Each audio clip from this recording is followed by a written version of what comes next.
කඩුවෙලටත් Ryzen build එක.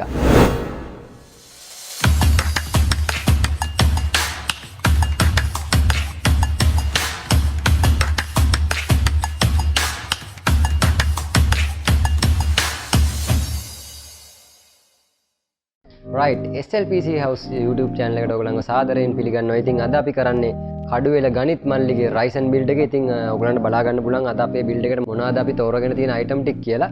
ඉතින් මුලින්ම බලමු අපි තෝරගෙන තියෙන්නේ මොනවද කියලා. right අපි අද තෝරගෙන තියෙන build එකේ processor එක විදිහට අපි තෝරගෙන තියෙන්නේ Ryzen 3 32.2G.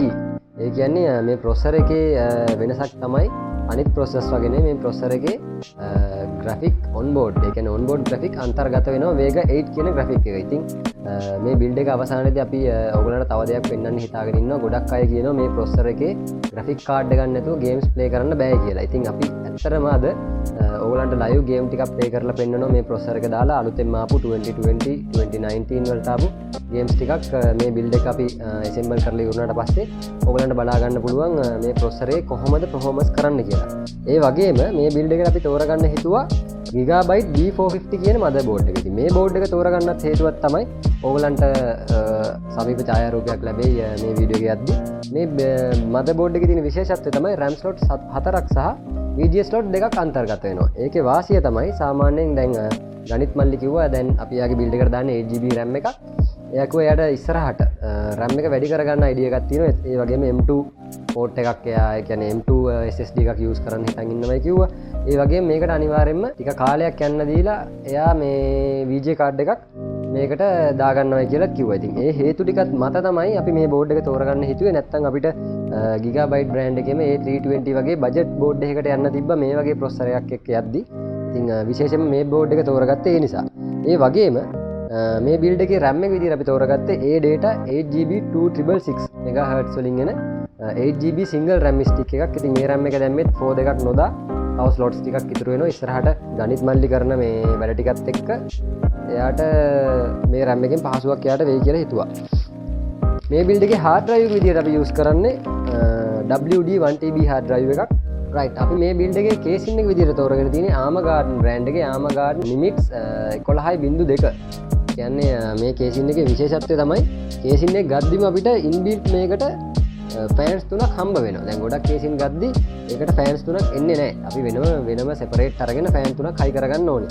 ඉතින් මේ RGB fan තුනක් පෙන්වන්න තිබ්බට ඇත්තටම තියෙන්නේ blue color fan තුනක්. ඒක ඒගොල්ලෝ මේ casing එකේ image එකට තමයි මේ විදිහට දාලා තියෙන්නේ. ඒ වගේම ARMAGGEDDON ලගේ VOLTRON bronze power supply එකක් මේකට ඒගොල්ලෝ casing එකට අන්තර්ගත කරලා තියෙනවා. ඉතින් අපිට මේ build එකට ඒතකොට වෙනම supply එකක් use කරන්න ඕනේ නැහැ. මේ casing එකේ fans තුනයි එතකොට supply එකයි ඔක්කොම ටික තියෙනවා. ඊට අමතරව අපි casing එකේ exhaust එකට ඒ කියන්නේ processor එකත් එක්කම cooling system එක ටිකක් වැඩි කරගන්න exhaust එක විදියට වෙනම red color LED fan එකක් use කරනවා මේ build එකට. ඉතින් අපි බලමු build එක කොහොමද වෙන්නේ කියලා.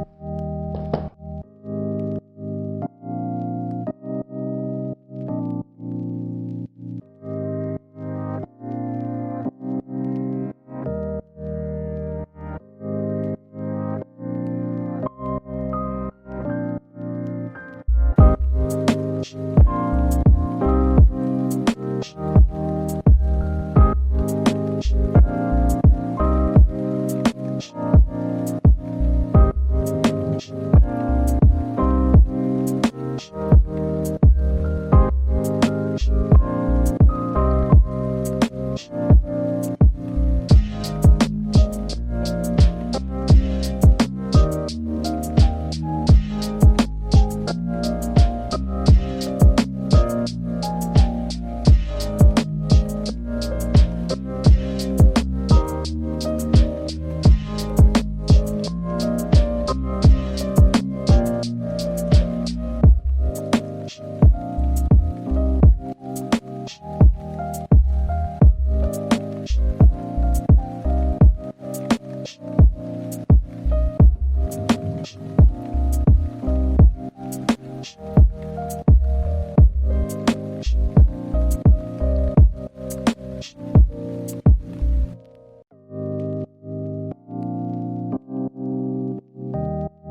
And our target 1. Target 2 is Sir David Brewster, who's got his hands on a bauble that could ruin us in this wretched war.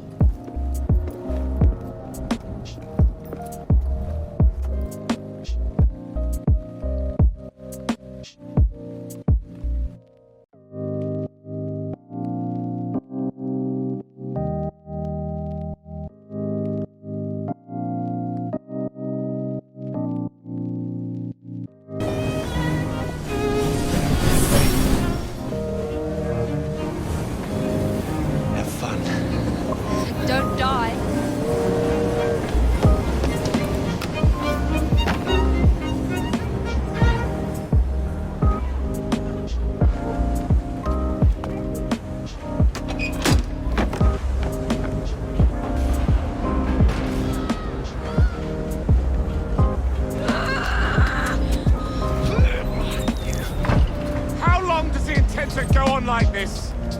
It's disrupting the other workers. Shut his trap and get the machine fixed. Send me some laudanum for my head. Coming right up.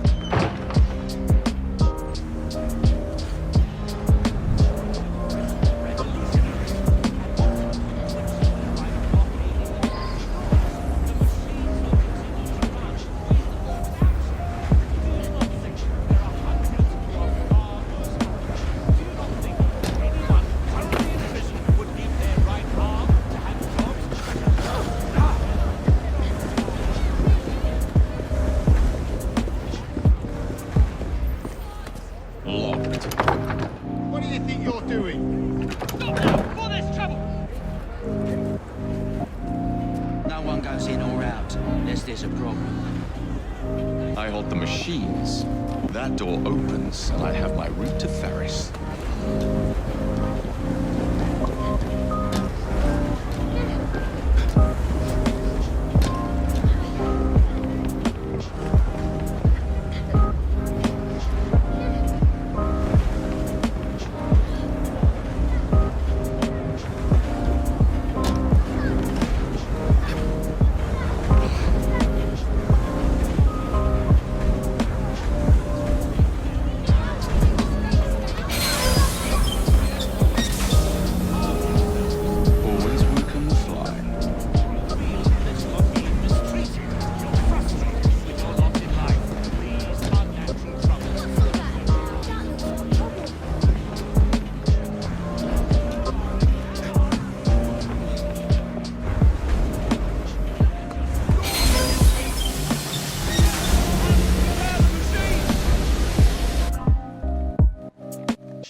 Right මේ තියෙන්නේ අපි කඩුවෙල ගණිත් මල්ලිට කරපු එයාගේ Ryzen build එක. ඉතින් අපි එයාගෙන්ම අහලා බලමු එයා කොහොමද අපේ shop එක ගැන දැනගත්තේ, ඇයි අපිම මේ build එක කරගන්න හිතුවේ, මේ කොහොමද එයාගේ අදහස් අපි අහලා බලමු. තමකුත් ෆේස්බුක් ඉන් තම මේ දැක්කේ ගොඩක් දෙනෙක් කරලා ගොඩක් කමෙන්ට්ස් එහෙම දාලා තිබ්බා. අනිත් කම්පියුටර් බිල්ඩ්ස් වලට වඩා මම දැකපු බිල්ඩ්ස් වලින් හොඳම බිල්ඩ් කරන්නේ මේ MSK කම්පියුටර්ස් එකේ. මම ඉතින් හිතුවා ඔයගොල්ලන්ට දීලා මේක කරගන්න වැඩේ. හරි, එතකොට ඔයා දැන් අලුතෙන් අපෙන් Ryzen build එකක් හරි Intel build එකක් හරි කරගන්න ඉන්න කෙනෙක්ට ඔයා මොකක්ද කියන්න තියෙනවාට? ඇත්තමකොත් සුපිරි. එහෙනම් ඔයගලන්ටත් පුළුවන් ඔයගලන්ගේ Ryzen build එක හරි Intel build එක හරි කරගන්න ඕන නම් අපේ phone numbers දැන් පල්ලේ screen එකේ වැටේ. ඉතින් අපිට call එකක් දෙන්න. එතකොට පුළුවන් ඔයගලන්ගේ build එකත් අපිට කියලා කරගන්න. ඉතින් ගොඩක් අයගේ ප්‍රශ්නයකට අද උත්තරයක් දුන්නා කිව්වොත් නිවැරදි. ඉතින් Ryzen 3 Vega 8 onboard graphic යටතේ අපි ඔයගලන්ට වීඩියෝස් වගේක් ගේම් වීඩියෝස් වගේක් ප්ලේ කරලා පෙන්නුවා. දැන් කොහොමද අපි මේ ගේම් එක ඒ කියන්නේ Ryzen onboard graphic වල VGA card එකක් නැතුව කොහොමද games play වෙන්නේ මේ build එකේ. ඉතින් ඔයාලා ලොකු idea එකක් ගන්න ඇති. ඉතින් මේ වගේ තවත් වීඩියෝ එකකින් ඉස්සරහට හම්බ වෙමු.